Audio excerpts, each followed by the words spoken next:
morning when I woke up, I was like, I'm gonna get the doctor's again. I have to black and white. Yeah, your cat's like my dog, but like the cat version. Like with the ears.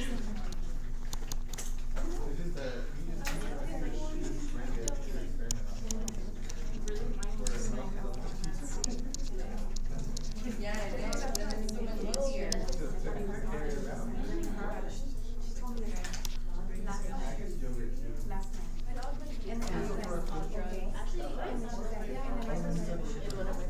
After it had surgery, they gave it drugs and we cried for like 3 hours and we called the vet and we were like, I don't know, should we give him more? And they were like, no, it's probably giving him anxiety.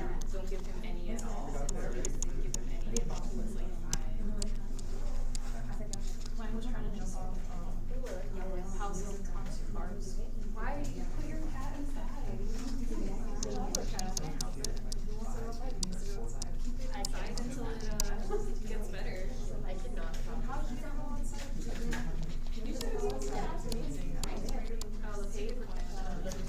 I was so hot. The cat litter. Yeah. I actually didn't even think of that. Because I just take my dog outside and I like pick up his dog. And then I throw it away. Is that not huge? He's like, no, he's not huge. He's like this right there. No. Yeah, he's like half beagle, half pit. So he's like a little smaller than a pit. Okay, we'll get started now. So today I'm hoping to get through most of chapter 16. I won't be able to get through all of it, but through most of it. We'll talk a little bit more about the Z scheme and the details of that, and then the water splitting complex. We'll also talk about cyclic electron flow, which is used for ATP production only. And then we'll go through some electrochemical gradient calculations, and we'll talk about a classic experiment done to show how a pH gradient drives the production of ATP in chloroplasts. And then if I have time, I'll go over problem 16.1, 16.2, and 16.3. It's a lot. Okay, so the Z scheme. So just to remind you, the Z scheme basically shows in a nutshell what's happening in terms of photosynthesis and electron transfer, the production of NADPH, and the oxidation of water to O2.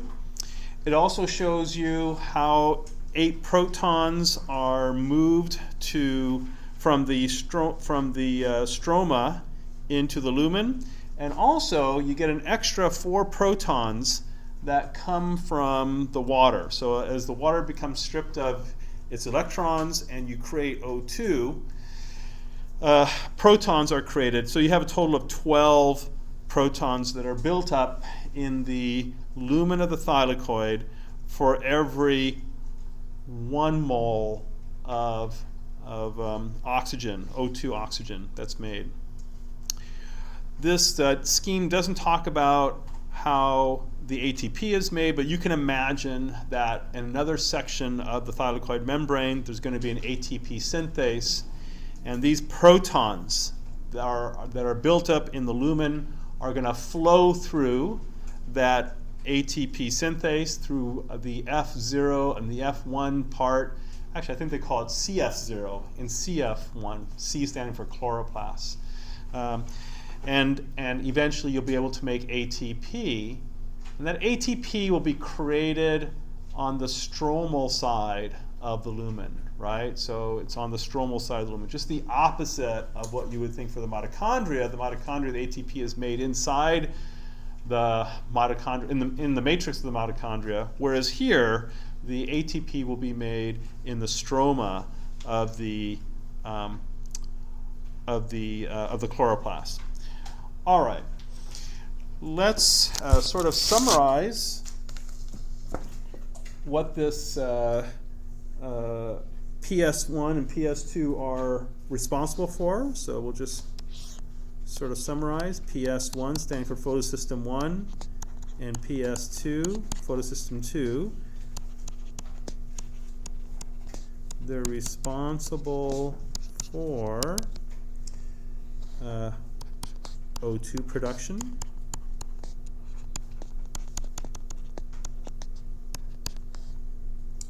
Water consumption.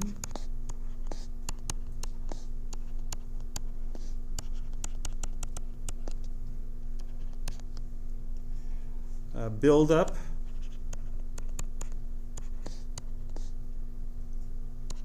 of proton motive force by proton translocation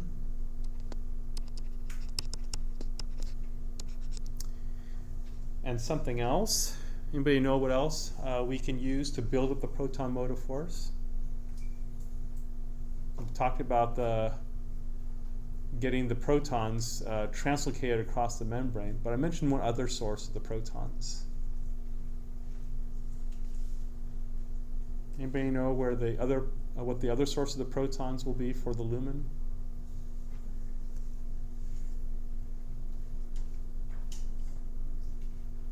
Just take your time.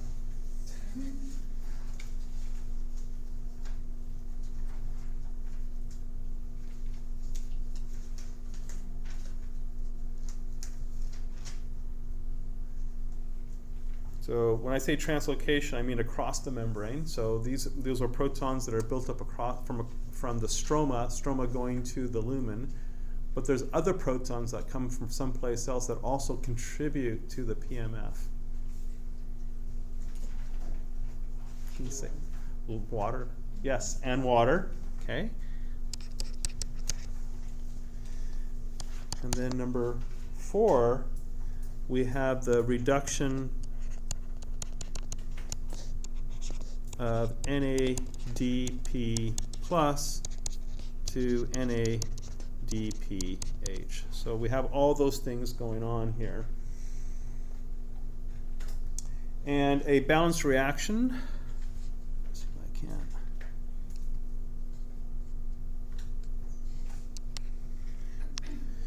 So a balanced reaction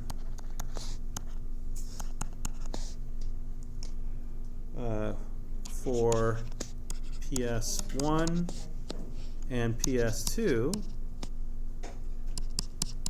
would be as follows: 2 water molecules plus 2 NADP plus 8 photons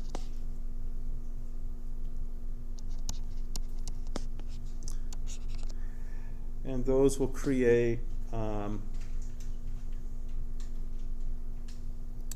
2 NADPH plus 2 protons plus, what am I lacking here? What's the last thing that we're going to make from PS1 and PS2? Say it loud. O2, very good. Very good. O2, exactly. Good.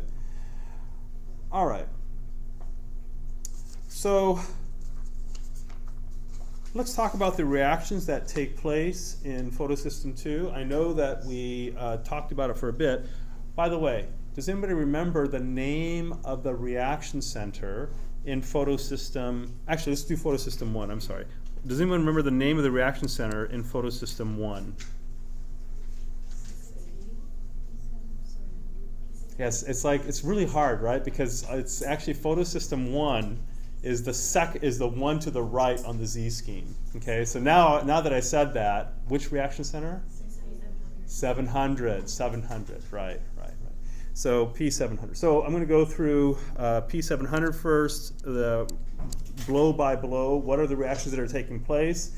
And then I'll talk about the reactions for the P680 reaction center. Okay, so we're going to do 2 P700s. And what's going to happen is that once the photons of light excite the P700s, then we get 2 P700s with a little plus sign here, plus 2 electrons, right? So we are showing transfer of this. And the name of the molecule that undergoes this is chlorophyll.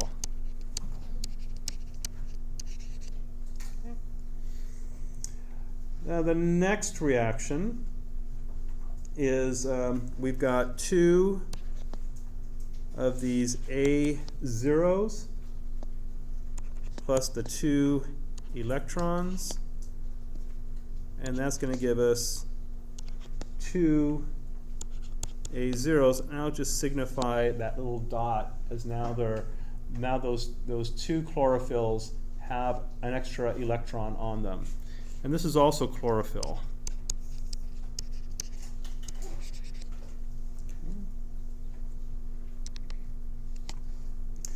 The next reaction is 2 of these electrons that are, okay, didn't want to do that. Okay, 2 of these electron-filled chlorophylls are going to get together with 2 A1s. And so now the 2 A1s get the extra electrons, and the 2 chlorophylls are going to be back to normal. And this A1, that molecule, is called phylloquinone.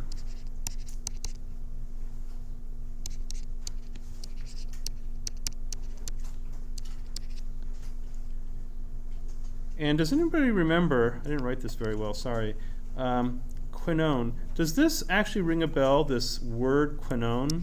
Just write it a little bit better. Quinone. Does that ring a bell from anywhere before? Some said, yes, exactly, coenzyme Q, coenzyme Q. And if you look at this phylloquinone, it looks very similar to coenzyme Q. And so you can imagine how it could get an electron. If it starts off in the ketone mode, it can get an electron, and once it gets an electron, it can be protonated for a bit, and it will turn into an alcohol. So these phylloquinones can take on these extra electrons there. Okay, so next, these phylloquinones are going to take the electrons that they have, and they're going to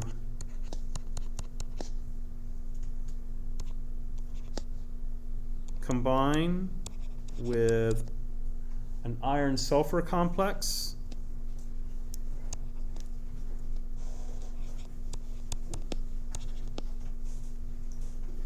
and then these 2 iron-sulfur complexes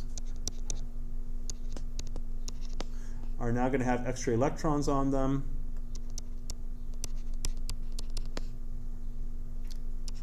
And now we return the phylloquinone to its normal oxidized state.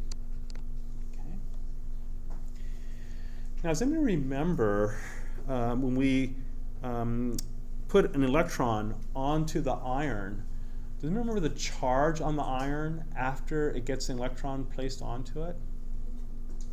It's a 2+, very good. So you can imagine that we're going from ferric to ferrous iron, right? That's supposed to be a 3+ to a 2+. So we've talked about that already with mitochondria. Okay. So next we've got 2 of these iron-sulfur complexes. Mr. Momand, Yeah. how would you denote that on that equation? Because it looks like it's... Oh, I didn't do that. Yeah. Thank you. There we go. So now 2 of these iron-sulfur complexes are going to get together with a protein known as ferredoxin.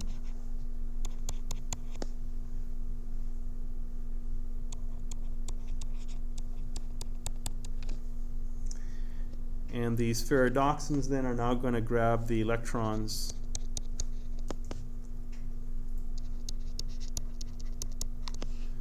from the iron sulfur complex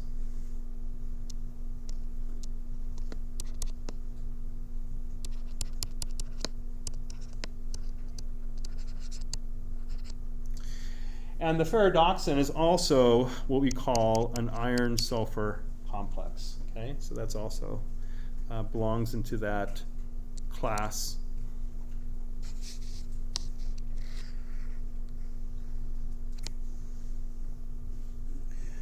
Okay, and then next we're going to have the two ferredoxins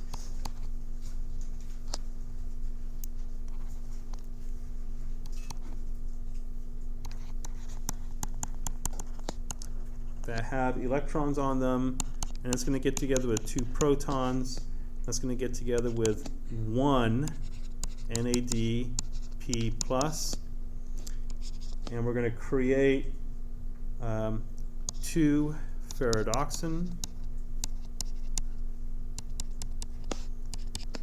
plus.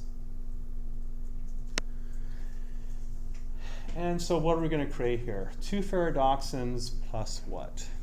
What's the final product? NADPH. Very good. NADPH. Very good. And we're going to have an extra proton as well. Okay.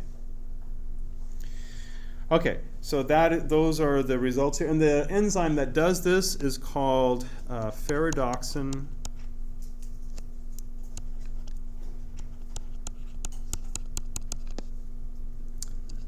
NADP+ reductase. That means it's obviously an oxidoreductase. Okay. And the key cofactor in this enzyme is it's a flavin group. I don't know if it's FMN or FAD, but one of these flavins is the one that is the key cofactor in here. Okay. Okay. So that's how we get our NADPH in detail there. Now, of course, we have the problem, and that's the problem is that we have to figure out a way to replace those electrons in the P700. So we're now going to talk about the P680.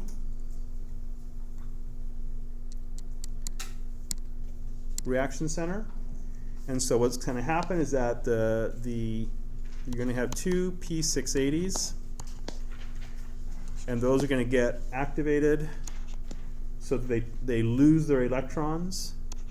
Two P680. Okay.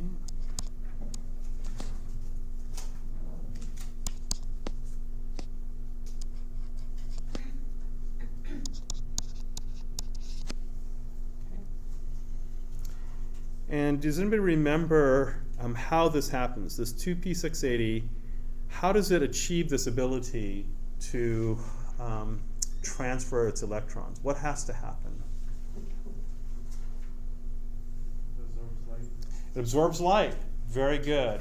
Very good. And we call it P680 because that is the wavelength, that's the maximum wavelength that it can take, right? It can take shorter wavelengths, but not longer wavelengths than 680 nanometers. Okay, very good. And this is a chlorophyll again.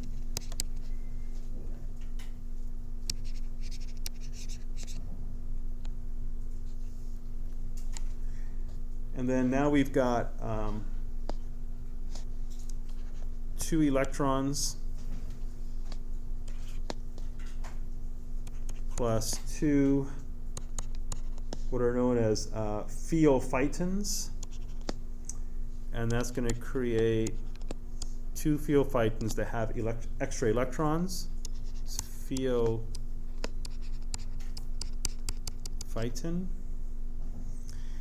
And then the two thiophytins are going to get together with something called plastoquinone A's.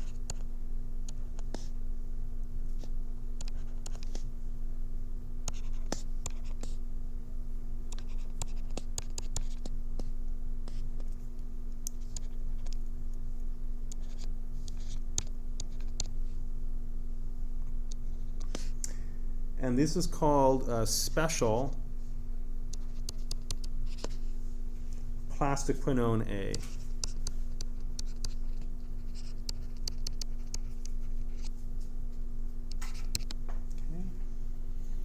From this name, you can tell that this is going to be very similar to what? Coenzyme Q. Very good. So its structure, if you look it up in the book, is going to be the core of it is going to have that ring. That's a six-membered ring with some double bonds in it, and that's going to be key for this to work. Next, we've got two of these electron-rich plastoquinones A, and that's going to get together with two plastoquinone B's.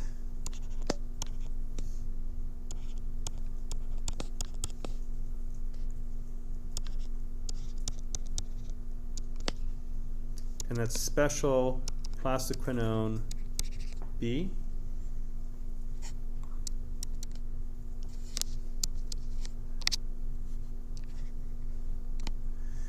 Next, we've got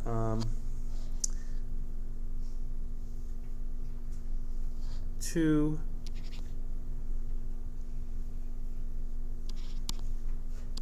electron-rich special plastoquinone B's getting together with two PQ, which stands for plastoquinone.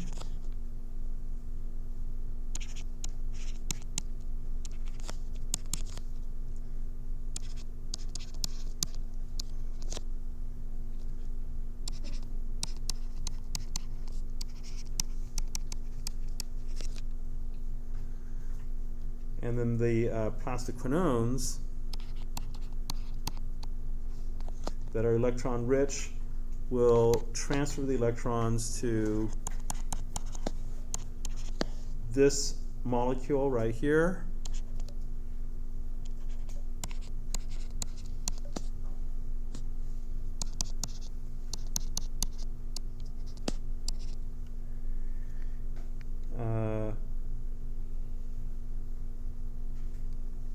And this is called cytochrome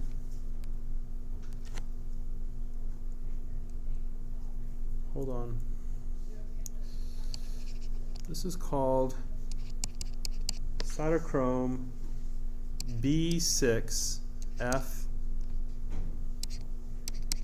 iron sulfur complex. Okay? So there's a number of reaction centers here. Cytochromes, they have like a heme-like molecule that has iron in it, and it also has an iron sulfur center as well. And then finally, this is going to pass its electrons to, so let me just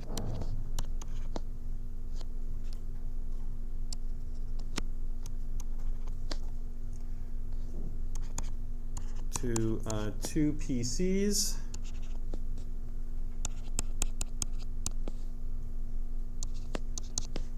And this is called plastocyanin.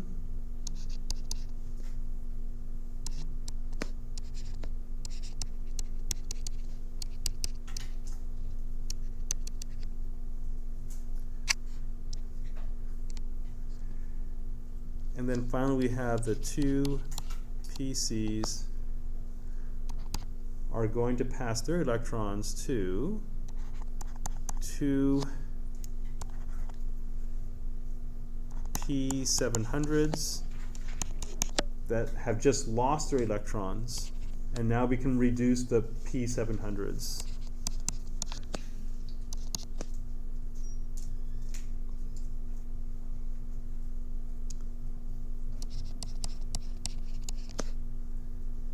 this is reduction of P700. Great. So we're finished with the details of the P680 reaction center. And now we have to figure out a way to reduce, or replace actually, the electrons that have been lost by P680. Anybody remember what is the complex name that reduces the P680? Think about the Z scheme.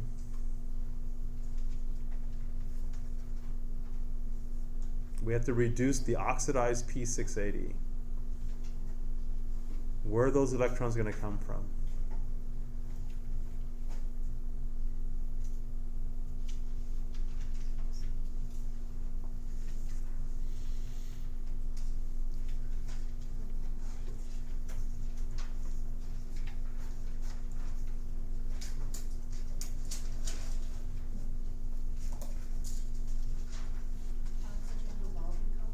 Very good. The oxygen evolving complex, also known as the water splitting complex. Either of those work. Yes.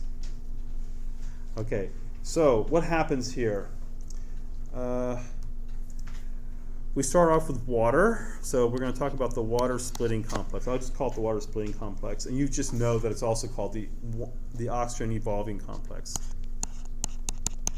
Okay. So here we're going to have two water molecules, and it's going to split into 4 protons, which will be found in the lumen, plus 4 electrons, plus O2. I think I did that right. Yeah. Okay, and then these 4 electrons are going to get together with the water splitting complex. And what's there at its core are these atoms called manganese atoms. There are 4 manganese atoms in this core. I should say that the details of this water splitting complex have not been worked out all the way. So some of this is conjecture. Okay, so I'm using a shorthand notation to sort of summarize all that we know about this water splitting complex. And I'm making it so that these are balanced reactions. But as I said, the details in terms of where the electrons exactly go are not entirely clear. Okay. And that water splitting complex has a charge of +4. Okay. And after it gets reduced,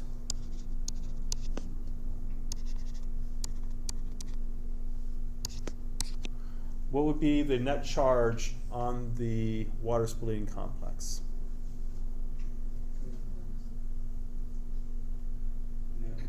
Zero. Right? 4 electrons, right? So we'll just put a 0 up there. Then this water splitting complex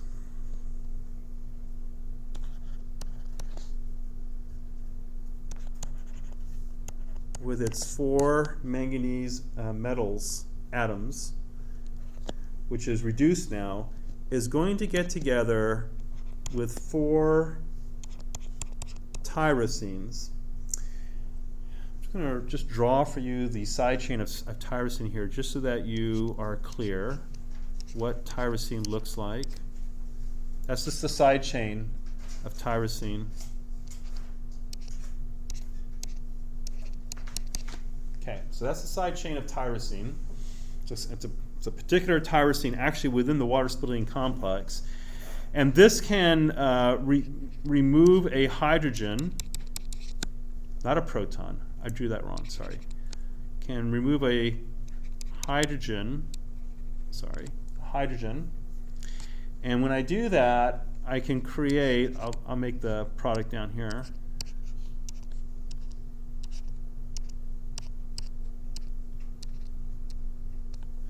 A radical. I don't like my radical. There we go. So there's my radical. Okay. So when I draw tyrosine with a O with a single electron on it, I actually mean this type of tyrosine here. Okay. So this is the tyrosine that has an O that has a single unpaired electron there. Okay. And that's going to get together with 4 protons. Now draw this carefully. Shoot. Okay, with 4 protons.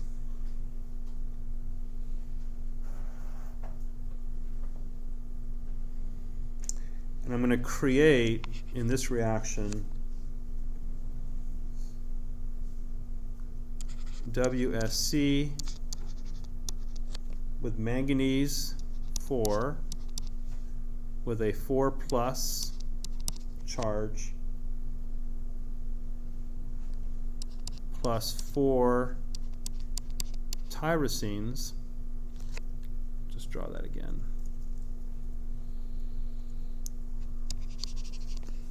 Plus 4 tyrosines that have an OH. Okay, let's see if this works out here. So what I'm doing is I'm taking 4 electrons from here and I'm removing them from the water splitting complex. I'm adding them to, let's just say I'm adding them to this 4 protons here. So 4 electrons from this water splitting complex plus these 4 protons here. That will create 4 hydrogen atoms. Each one of those hydrogen atoms has 1 electron. Those 4 hydrogen atoms then get together with the 4 tyrosines that have an unpaired electron, and now we create the 4 tyrosines that will look like this up here. Okay? So that works out. And then next, and here comes in the reduction of the P680. So we have P680s, 4 of these, okay, plus 4 of these tyrosines, okay. And what we're going to do is that we're going to take off the electron and the proton from here, and we're going to reduce our P680s, and we're going to have 4 tyrosines, okay, plus 4 protons. Okay. So now we've returned the tyrosines to the unpaired electron state. What's the sum of all of these reactions? The sum of all these reactions is going to be 2 H2Os plus 4 of the P680s. I don't want to draw it like that. Let me just draw it as I did before.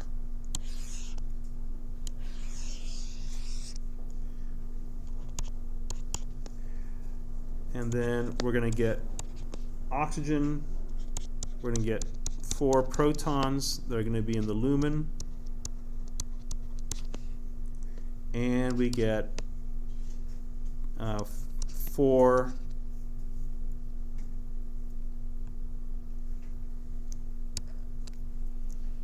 P680s that are now reduced. Okay. So that's the final reaction. And this makes sense. We have to reduce our P680 so it can be used again. We have 4 protons that end up in the lumen, as I said before, and we have oxygen that's been created. Everything balances out. Let's go ahead and take a look at some of these structures just to give you a taste of what these things look like. What do we got here?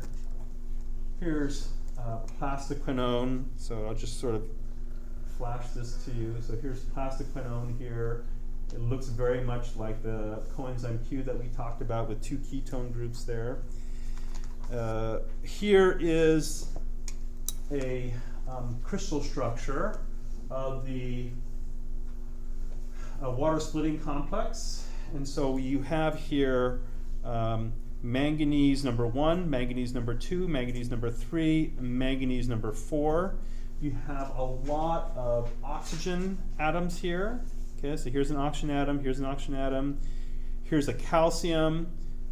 W. What W stands for?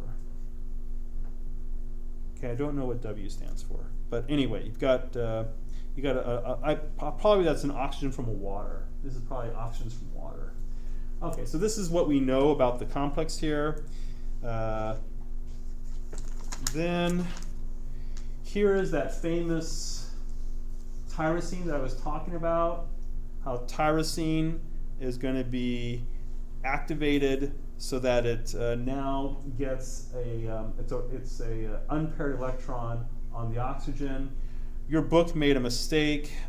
It's gonna, in order to reduce this back to the tyrosine, so I'm on page 687 right now, you need to have a proton plus you need to have electrons as well. So you have to have an electron plus a proton in order to reduce this back.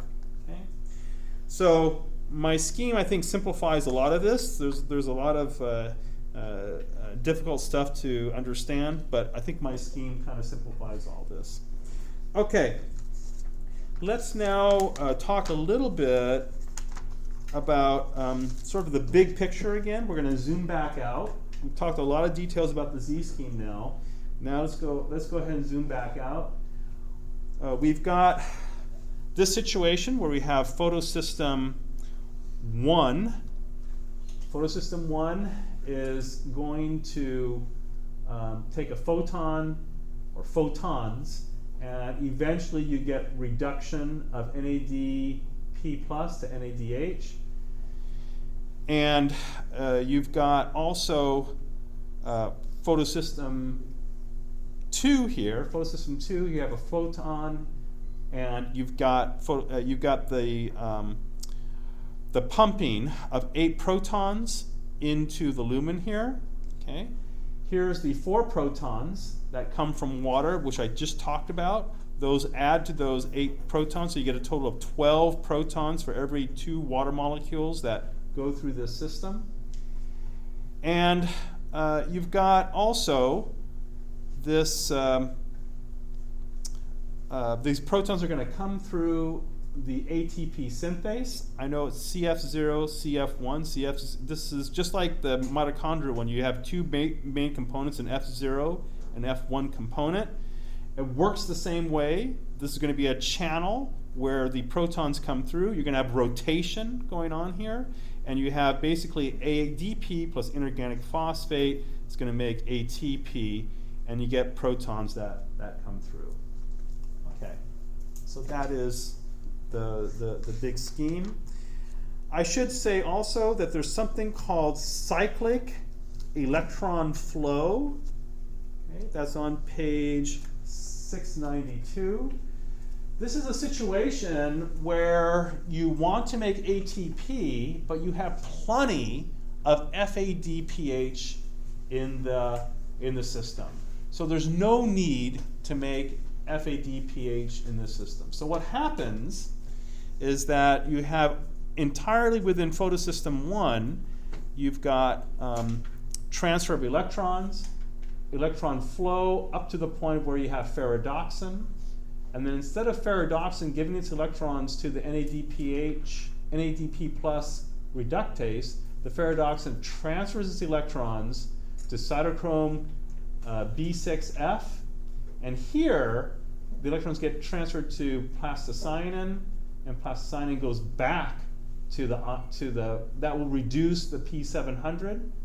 And in this process, protons are going to be released into the thylakoid lumen. So basically, this is kind of a weird sort of shortcut system in order for us to create a PMF. Of course, once we create a PMF, we can use that PMF to make ATP. So we're pumping some protons without the production of NADPH.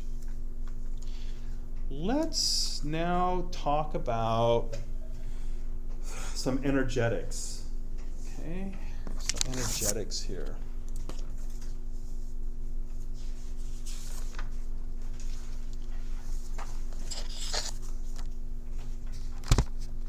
Okay.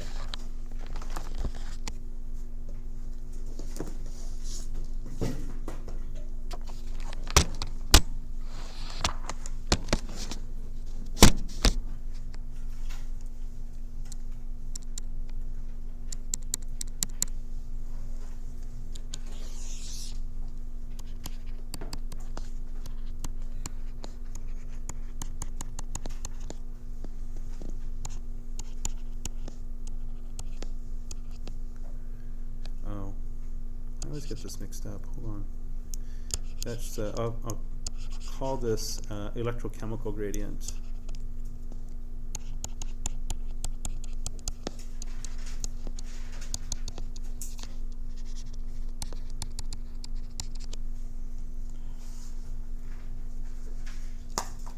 Okay, I'm going to put together 3 reactions that are part of this. Number 1, water plus 8 photons,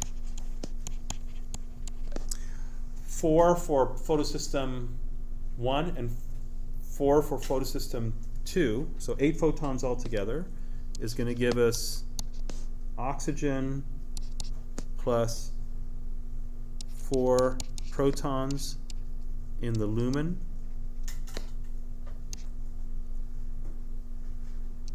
plus 4 electrons, okay? And that's going to be 2 water molecules, okay? And as this happens, you have to know that 8 additional protons are pumped or translocated. Okay. Also, we've got reaction number 2 is 2 NADP plus 4 protons plus 4 electrons are going to give us 2 NADPH plus 2 protons. Okay.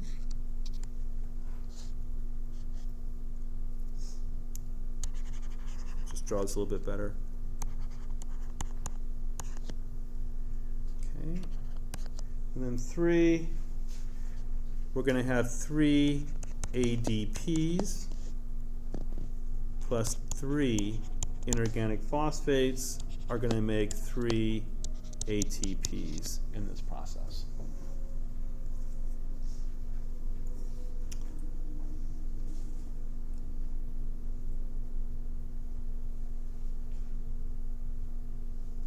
Final reaction, if we tally all this stuff up,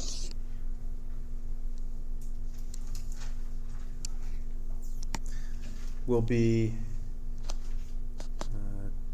2 H2Os plus 8 photons plus 2 NADP plus 3 ADPs plus 3 inorganic phosphates will make 1 molecule of O2 plus 2 NADPH plus 2 protons plus 3 ATPs. So that's the final result. Okay, so what is the energy that drives this reaction in terms of energy units? So we've talked about it in general terms, that the protons that come across the membrane through the ATP synthase is what's going to drive this. Let's calculate to see how much energy we actually get out of this system. So I'm going to draw a thermodynamic equation here, write a thermodynamic equation where we've got, and let's just draw this little cartoon so we can, oh, sorry, let me just zoom out a little bit. Okay, so I'm going to draw this little cartoon. This is the lumen. And we said that in the lumen, we're going to have a lot of protons, and outside the lumen, we're going to have a little bit of protons. So I have a small little H plus for outside, big H plus for the inside of the thylakoid. Okay, so we can do this. We can actually calculate how much energy this is going to produce based on experimental measurements of the pH difference across this membrane. And the pH difference is going to be equal to about 3.0. So there's a 3.0 pH difference experimentally measured across the lumen there. Okay. So delta G to pump a proton from the inside to the outside, okay, is going to be equal to RT natural log C out over Cn. So you guys probably remember that equation, where C is the concentration of the protons on the outside, and C out is the concentration of the protons on the outside, and Cn is the concentration of the protons on the inside. By the way, this applies to any ion. We're applying it to protons, but it applies to any, actually it applies to any molecule, not even ions, any molecule, okay, or atom. Plus Z, Faraday's constant, and then the membrane potential with the orientation of in going to out. Okay. It turns out that if you actually measure the membrane potential across these thylakoid membranes, this is almost zero. And you might be thinking, what? That can't be zero. It wasn't zero in the case of the mitochondria. It turns out that and remember, this is the electrical component, right? This is the chemical component right here on the left. It turns out the electrical component contribution is very, very little, okay? Almost negligible. So even though you have a difference in proton concentration, apparently there are negatively charged ions on the inside which make up for that electric gradient. In other words, it's more negative on the inside compared to positive on the outside. So this abolishes, and those are due to other ions, this abolishes the membrane potential across there. So we really only have to deal with the free energy that's due to the concentration difference. And we have that concentration difference because we have the change in the pH, right? We can actually plug this in, I think. Let's see if we can do that. So I'm going to just make up some numbers here. I don't know the exact concentration, but I do know that there's going to be a difference in pH. The inside is going to have what? A lower pH or a higher pH? Beautiful. Lower pH, right? You guys know that. More protons, lower pH, right? So I'm going to just say that the pH on the inside is going to be equal to, let's say, 4, okay? And I'm going to say that the pH on the outside is going to be equal to 7. Why do I choose those numbers? Well, they're around physiological, and importantly, the difference is 3, right? And this is the experiment. I don't know what the actual pHs were measured, but I can now that I have these numbers, this pH in and pH out, I can actually figure out the concentration of protons on the outside and the concentration of protons on the inside. Because I know that pH equals the minus log of protons. I have that memorized, okay? And so that means minus pH equals the log of the proton concentration. So 10 to the minus pH equals the proton concentration. So I know all that. So all I have to do now is make sure I get my units correct, and that means that, so I can fit this on here, delta G going from in to out is going to be equal to RT natural log, and here I put in 10 to the minus 7. I'm not sure if that's coming out good. try that again. 10 to the minus 7 divided by 10 to the minus 4.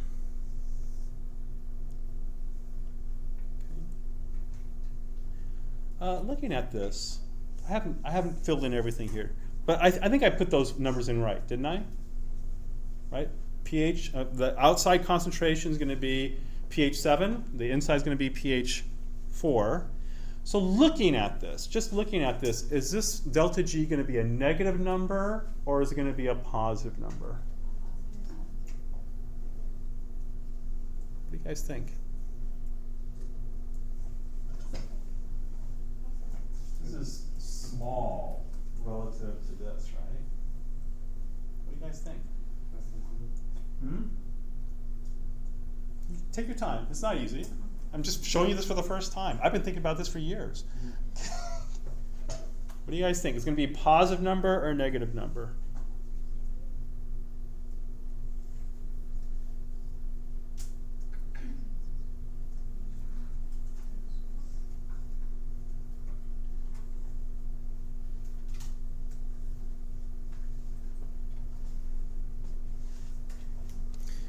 Okay, that number is going to be 298 if it's at room temperature. That number, let's see, what is that number? 8.314. 0.00831, is it 4 or 5? Anyway, 5, because it's kilojoules, right? So it's going to be, that number's going to be that, okay? But these aren't going to play so much into this. This is key, guys. What do you guys think? Negative. Very good. Does it make sense that if you are a proton, shrink yourself down to the level of a proton, okay? Does it make sense that you will want to go across there? It does, because there's very few protons on the outside. There's a lot of protons on the inside. These protons are dying desperately to get across there. In other words, this is going to be an overall negative delta G. Therefore, it's going to be an exergonic reaction or exergonic situation. And if we put all of the numbers in there, let's see here, what are we going to get?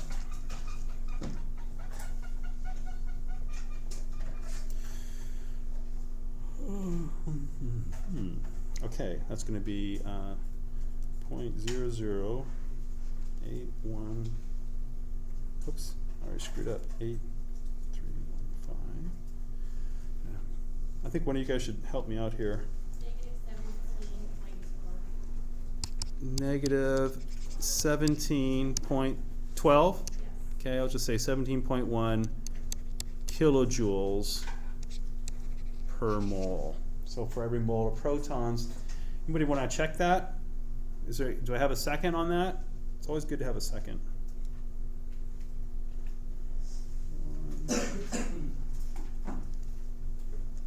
Times 10 to the... You also got 17.1? Very good. Okay, minus 17.1 kilojoules per mole of protons that get across. Okay, we're going to stop right here. Oh, by the way, for 12 moles of protons, so we got 8 that came from the outside, from the stroma, 4 more that came from the water. So multiply this by 12, and we're going to get about approximately 200 kilojoules of stored energy, okay, for 2 water molecules going to O2, okay? And we're going to see whether or not this is a sufficient amount of energy to create 3 ATPs, 3 moles of ATP. Knowing that, knowing what the delta G value is for ATP creation from ADP and inorganic phosphate. 200 kilojoules. I'm sorry, what can you read? Of stored energy for 2 water molecules going to O2, to oxygen.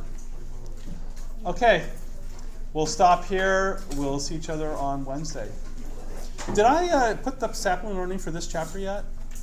Okay, I did? Okay. Okay. Oh, I gotta stop this. Okay, just stop this.